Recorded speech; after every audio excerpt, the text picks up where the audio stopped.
A federal appeals court has blocked special counsel Jack Smith's office from gaining access to phone records seized from U.S. Representative Scott Perry, a Trump ally.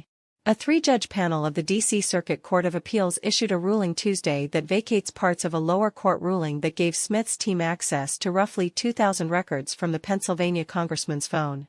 While the appeals court ruling remains sealed, a summary judgment posted in the docket indicates that judges sent the decision back to the lower court to apply the correct standard to Perry's records, according to a report from the Epoch Times. Federal law enforcement officers seized Representative Perry's phone in August 2022 in connection with the investigation into former President Donald Trump's objections to the 2020 election. The longtime Freedom Caucus member objected to the electoral certification on January 6, 2021 and, like the former president, believes that the 2020 election was not conducted in an above-board manner. While Tuesday's decision represents a setback for Jack Smith, the high-profile battle over Perry's phone records will continue.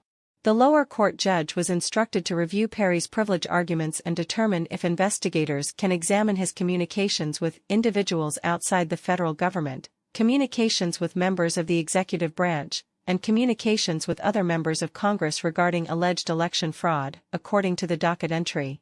Tuesday's ruling could give Perry's defense a stronger legal argument as to whether his records should be included in the special counsel probe, however. In the immediate aftermath of the 2020 election, Perry sent letters to numerous state lawmakers detailing the Trump team's accusations of widespread voter fraud. Perry's communications with executive branch officials were proactive, persistent and protracted, leftist U.S. District Judge Beryl Howell wrote when previously allowing investigators to review the material.